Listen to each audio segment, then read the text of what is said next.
Halo semuanya, selamat pagi. Di video kali ini saya akan memberikan tutorial atau panduan mempersiapkan berkas-berkas lapor diri ya, khususnya untuk mahasiswa PPG Guru Tertentu tahap 2 tahun 2025 yang menempatkan atau yang ditempatkan di LPTK Universitas Muhammadiyah Jember. Nah, langkah pertama adalah masuk dulu ke website LPTK ya. Tulis aja di Google PPG Universitas Muhammadiyah Jember. Nanti website kita akan muncul di paling atas nih. Jadi sebenarnya websitenya atau URL-nya itu ppg.unmujember.ac.id. Nanti setelah diklik, Bapak Ibu akan diarahkan ke laman ini. Jadi ini adalah website resmi kami ya. Kemudian harusnya sih Bapak Ibu udah masuk di grup WA ini. Jadi di sini kami berikan ucapan selamat datang mahasiswa PPG. Kemudian di sebelah kanan ini ada grup WA yang Bapak Ibu bisa klik untuk bergabung. Kalau udah bergabung bisa diabaikan ya. Jadi ini adalah grup resmi satu-satunya. Kalau misalnya ada grup lain, maka harusnya keluar aja, gabung aja ke grup yang ini. PPG Guter tahap 2 tahun 2025 Unmu Jember. Oke, ini saya close ya. Jadi untuk melakukan lapor diri atau menyimak dulu ya berkas-berkas lapor dirinya bisa masuk ke sini nih. Lapor diri, kemudian pilih yang PPG guru tertentu. Oke, kemudian di sini Bapak Ibu akan diarahkan untuk melakukan persiapan lapor diri PPG bagi guru tertentu tahap 2 tahun 2025. Sebelumnya di sini saya berikan alurnya ya. Jadi sebenarnya kalau alur lapor diri itu hampir sama di semua LPTK, cuman bedanya di platform yang dipakainya. Jadi kalau di Unmu Jember, kita pakai dua platform untuk lapor dirinya. Ada laman PMB sama ada Google Form. Ini nanti bisa disimak lagi ketika akan melakukan lapor diri. Sekarang kita mungkin fokus ke persiapan berkas-berkasnya aja ya. Jadi kita di sini bahas tanggalnya dulu deh. Jadi menyatakan kesediaan di SMPKB itu sifatnya wajib ya, tanggal 5 sampai 12 Juli. Jadi kurang 5 hari lagi nih dari hari ini, karena hari ini tanggal 7 Juli. Kalau udah melakukan kesediaan di SMPKB, maka sudah selesai tahap ini, nanti tinggal melanjutkan ke tahapan lapor diri, tapi masih bisa dilakukan mulai tanggal 17. Jadi sekarang belum bisa lapor diri di semua LPTK. Ini boleh diabaikan aja dulu ya. Kita fokus ke sebelah kanan. Jadi sebelah kanan ini adalah tutorial mempersiapkan lapor dirinya. Jadi di tanggal 5 sampai 26 Juli 2025 itu adalah masa persiapan berkasnya. Jadi sebenarnya udah mulai tanggal 5 kemarin sih. Tapi kenapa kami belum berani publish? Karena memang belum ada surat resmi tentang informasi pelaksanaan dari pusat. Tapi meskipun begitu, kami hari ini kayaknya udah harus publikasikan deh apa aja berkas-berkasnya gitu mengacu pada Guter yang tahap 1 kemarin supaya tidak terlalu mepet ya ke tanggal 26-nya gitu. Jadi kami anggap tanggal 5 kemarin udah bisa melakukan persiapan dengan mengacu pada berkas-berkas di tahap 1 kemarin sampai tanggal 26. Kenapa mempersiapkan berkasnya sampai tanggal 26? Karena lapor dirinya berakhir tanggal 26. Tapi kalau bisa sih jangan tanggal 26 ya, nyiapin berkasnya. Misalnya masih mau ngurus surat sehat, narkotika, itu kan butuh waktu, kayaknya sehari nggak selesai. Jadi coba aja di target mungkin maksimal 20 Juli udah selesai semua berkasnya kayak gitu. Yang disiapkan apa aja nanti kita bahas di bawah. Sekarang kalau sudah selesai mempersiapkan berkas di tanggal berapapun, maka udah bisa lapor diri tapi mulai tanggal ini. Jadi misalnya udah mau nyiapkan berkasnya hari ini gitu ya. Terus besok udah selesai semua, udah siap berkasnya. Nggak apa-apa, disimpan aja dulu, nanti diunggahnya di tanggal 17 Julinya. Kayak gitu, karena memang masa lapor dirinya atau masa unggahnya itu di tanggal 17. Jangan lupa di Unmu Jember, lapor dirinya itu di dua website ya. Yang pertama di PMB, yang kedua di Google Form. Nanti saya berikan tutorial lagi deh gimana sih melakukan lapor diri di dua tempat ini. Tapi sekarang di video ini kita fokus ke persiapannya dulu. Izin saya scroll ya. Nah, di sini tertulis berkas-berkas lapor diri mahasiswa PPG bagi guru tertentu.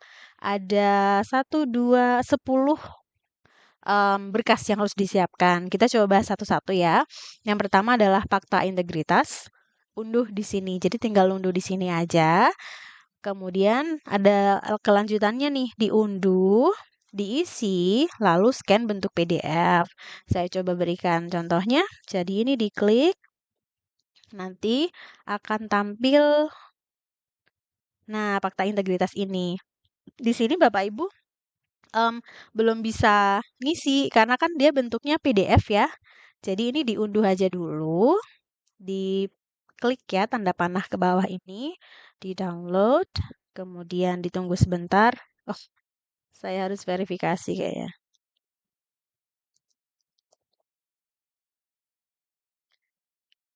Setelah diunduh, baru nanti Bapak Ibu bisa langsung isi. Nah, udah keunduh ya, jadi tinggal dibuka aja. Nanti tampilannya seperti ini. Ini karena PDF, jadi ngisinya nggak bisa langsung di sini, kecuali Bapak Ibu bisa pakai beberapa cara. Misalnya pakai PDF editor. Bisa tuh. Saya coba kasih contoh di sini ya. PDF editor. Bisa nggak ya? Saya coba yang ini. Kemudian nanti kita coba akan isikan upload PDF-nya. Tadi udah diunduh belum ya PDF-nya? Udah ini, Fakta Integritas 2025. Saya coba unggah di sini. Ini cara pertama ya. Nanti ada cara keduanya. Cara pertamanya agak rumit, jadi masih harus mengunduh. Setelah diunduh harus cari platform atau website untuk edit PDF-nya. Karena PDF itu beda sama Microsoft Word yang bisa langsung diketikkan gitu kan. Mudah-mudahan bisa terbuka ya. Kebetulan nama websitenya PDF Guru. Bisa nggak ya? Saya coba add text. Di sini bisa kayaknya. Nah, bisa sih. Misalnya nama saya deh. Tulisannya besar sekali. Mungkin bisa diatur dulu kali ya, 12 mungkin. Kemudian saya pakai Calibri aja. Nah, ini better. Gini ya. Terus NIK-nya saya mau add lagi. Harusnya mungkin sama aja fontnya ya biar rapi. NIK-nya 3509 bla bla bla gitu ya. Terus nanti udah selesai diklik di luar aja. Terus LPTK-nya Universitas Muhammadiyah Jember. Maaf. Nah, kalau udah bener tinggal ke bawah. Terus di sini kan ada em, keterangan ya kota, tanggalnya. Ini boleh di-add juga kan. Jadi kotanya kota Bapak Ibu. Terus di sini em, anggap aja tanggal hari ini ya, Juli. Terus di sini tanda tangannya. Boleh tanda tangannya em, pakai manual nih di sini kayak gini misalnya. Set gitu ya. Terus done. Ups, besar sekali. Nah, saya taruh sini. Terus habis itu di sini nama saya sih. Nama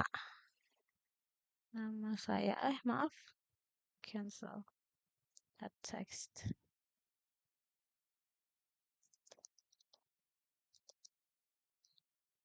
Kayak gini. Bisa tuh. Cuma di sini kan ada keterangan materai ya. Maka Bapak Ibu harus tempelin materai. Nah, materainya kan kita bisa pakai e-materai itu, materai elektronik ya. Ada yang pernah tahu materai elektronik nggak? Coba. E-materai. Nah, ini dia. E-materai. Coba kita cek. Kemudian penting untuk menjaga keamanan akun. Ini untuk memperoleh e-materai sih. Nanti bisa dicek ya. Kalau Bapak Ibu mau pakai cara yang pertama ini. Jadi kita kembali dulu ke sini ya. Itu tadi cara pertama. Jadi setelah diunduh kan nanti muncul di sini, tinggal diklik aja kayak maaf kayak tutorial saya tadi. Atau kalau mau pakai cara yang kedua, Bapak Ibu bisa aja langsung cetak ini file, jadi filenya dicetak atau di print, kemudian tulis tangan deh, boleh.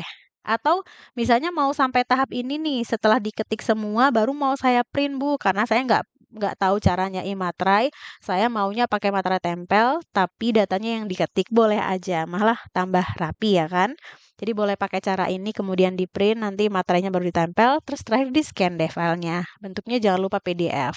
Atau sampai sini aja masih kosongan begini, kemudian dicetak atau di print, terus tulis tangan deh. Boleh nggak? Boleh juga. Yang penting lengkap, datanya benar sampai bawah ada materainya gitu. Terus di scan PDF deh. Kita kembali lagi ke laman ini ya.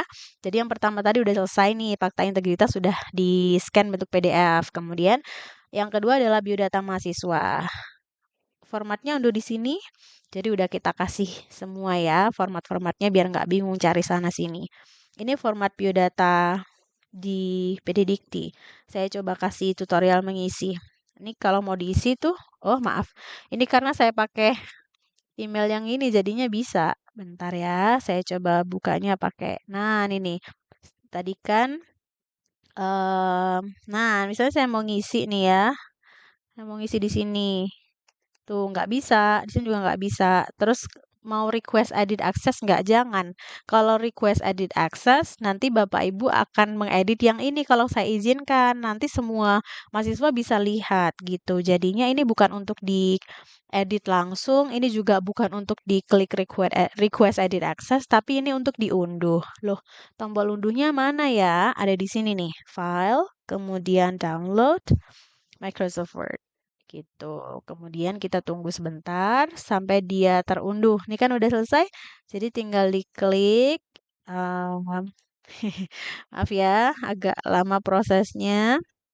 Ini ditunggu dulu sampai nanti berhasil dibuka, kemudian diisikan aja satu persatu. Saya kasih tutorial mengisinya mungkin ya, karena di tahap satu kemarin saya nggak kasih tutorial mengisi, terus kebanyakan mahasiswa nanya deh Japri gitu. Misalnya namanya pakai gelar nggak Bu gitu. Misalnya apa tadi ya data yang ada di sini ya. Jenis tinggal. Jenis tinggalnya di siapa ya Bu? Kayak gitu. Jadi nanti saya akan kasih satu persatu tutorial mengisinya supaya tidak ada pertanyaan berulang kayak gitu. Mudah-mudahan berhasil terbuka. Nah, alhamdulillah. Terus ini tinggal di enable editing. Nah, izin saya perbesar dulu. Jadi nama ini diisi aja. Kuni misalnya ini ya. Terus tempat lahirnya Jember misalnya. Jadi kelaminnya perempuan. Ini agak berantakan, tapi nggak apa-apa sih. Yang laki-laki dicoret aja udah. Biar ini ada beberapa cara sih. Jadi yang bukan itu kan saya kan perempuan ya. Jadi laki-lakinya saya coret aja. Atau kalau mau pakai centang karena ini kan ada tanda kotak nih, boleh aja. Cuman di sini kok em, agak susah ya. Nah, mungkin gini ya. Ini mungkin insert terus simbol centang ada nggak? Gini ya. Maksa sekali. Boleh kayak gini, boleh dicentang, boleh yang bukan itu dikasih tanda salah gini aja kayak gitu. Jadi terserah sih Bapak Ibu ya. Yang penting saya bisa membedakan gitu. Terus nama ibunya, misalnya nama ibu saya gini ya. Terus tanggal lahirnya, ini tanggal lahir saya, bukan tanggal lahir ibu ya. Tanggal lahir saya berapa ya? Mungkin tanggal 19 bulan September deh. Atau ya udah deh 1990 misalnya. Terus agama Islam, kewarganegaraan Indonesia atau boleh WNI, serah ya yang penting loh WH ini ya. Terus NIK-nya jangan lupa. NIK itu 35 mungkin kayak gini ya. Terusin deh sampai selesai. NISN-nya karena nggak ada tanda bintang, jadi nggak usah diisi aja udah. Boleh di strip gini, boleh diisi kosong. NPWP juga nggak usah kalau misalnya nggak mau ribet cari ya. Jadi yang wajib itu cuma yang bertanda bintang kayak gini. Kalau nggak ada tanda bintangnya dan nggak tahu ya udah diisi aja nol atau strip. Alamat jalan bla bla bla. Ini karena nggak ada tanda bintang sebenarnya nggak wajib tapi ya isi aja lah. Masa nggak ada jalannya? Jalan, apa ya? Anggur. Dusunnya, dusun apa ya? Dusun apel. RT berapa, RW berapa? Misalnya RT 1, RW 2 gitu ya, RW 3 ya. Ini tanda titik-titiknya ini boleh dihapus atau boleh dibiarin aja kayak gitu. Jadi jangan dibuat ribet ya. Kelurahannya mana ya? Misalnya Gurun, kode posnya 67 kayak gini lah. Terus kecamatannya sesuaikan. Kecamatan, misalnya Sukorambi, jenis tinggalnya ini, apakah Bapak Ibu itu adalah misalnya rumah sendiri atau misalnya kontrak atau jenis lainnya gitu ya di sini ya. Tinggal tuliskan aja. Saya kebetulan rumah sendiri, jadi saya tulisnya rumah sendiri. Alat transportasi mungkin yang biasa digunakan oleh Bapak Ibu ya. Kalau saya sih sepeda motor gitu aja deh. Terus teleponnya 089665 63129. Ini nomor saya yang ada di WA juga ya. Emailnya kuni bla bla bla misalnya @gmail.com. Terus penerima KPS. Em, ini apa ya semacam bantuan itu ya. Kalau misalnya nggak tahu berarti dia anggap tidak dapat aja. Karena kalau tahu berarti harusnya dia ngerti dong. Nggak, kalau dapat gitu ya. Kalau dapat harusnya ngerti KPS. Kalau nggak ya udah di yang iyanya dicoret aja kayak saya tadi. Ini ya. Jadi ini anggap aja saya nggak dapat. Nomor KPS-nya dibiarin aja kosong. Terus ini identitas orang tuanya.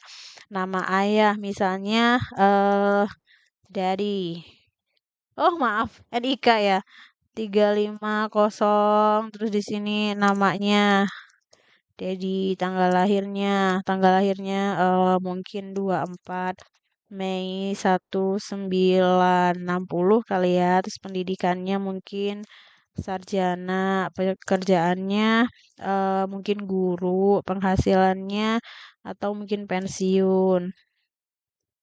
Ups, terus penghasilannya mungkin boleh di strip lah ya, atau boleh 1 juta.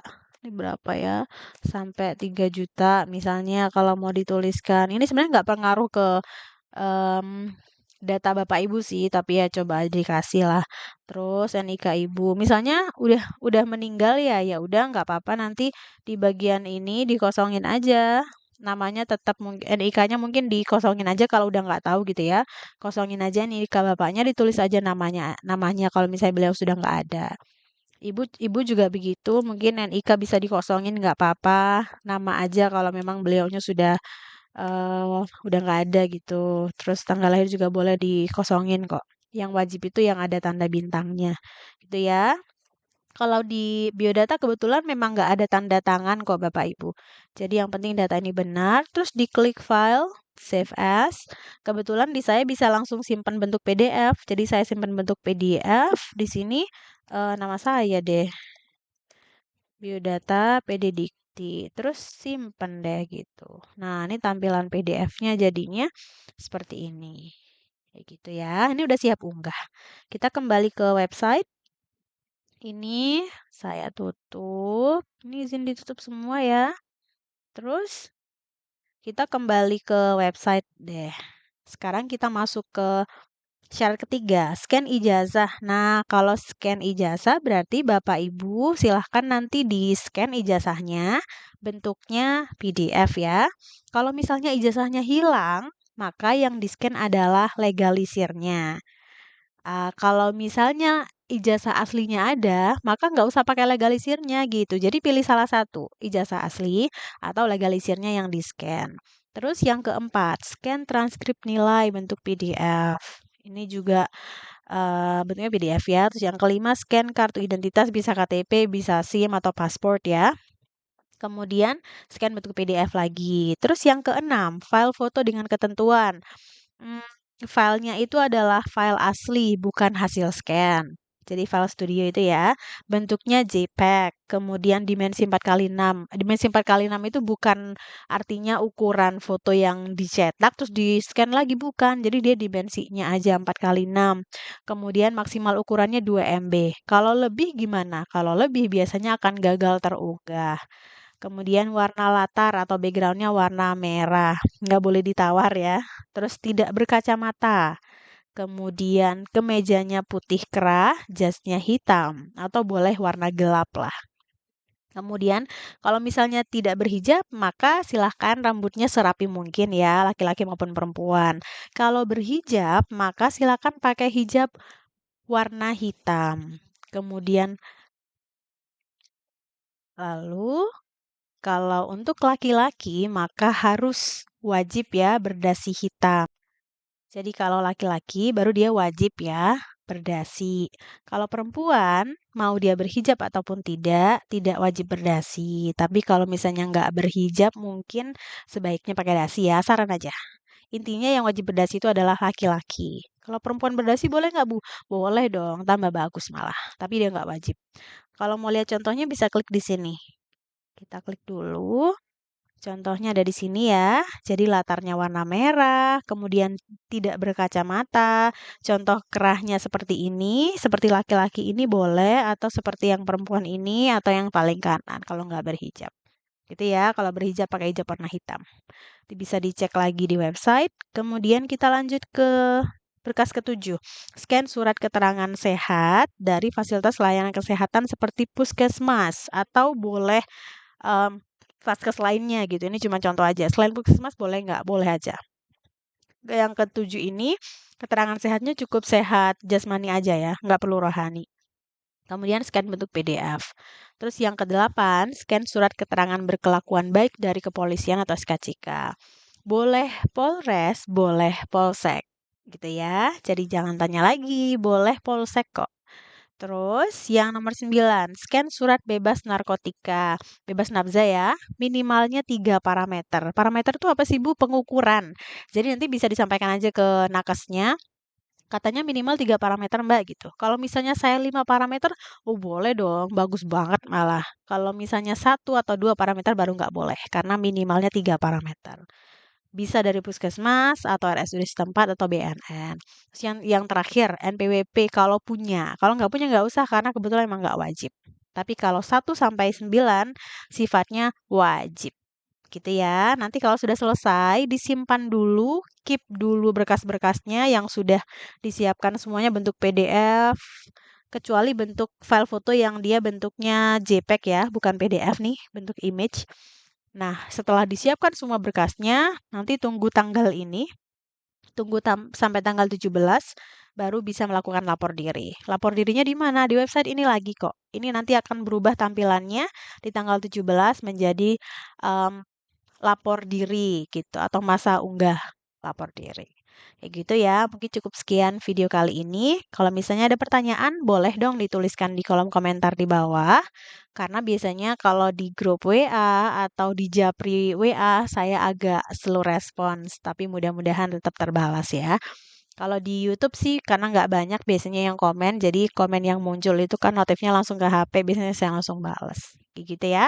Terima kasih, mudah-mudahan video ini bermanfaat. See you Bapak Ibu.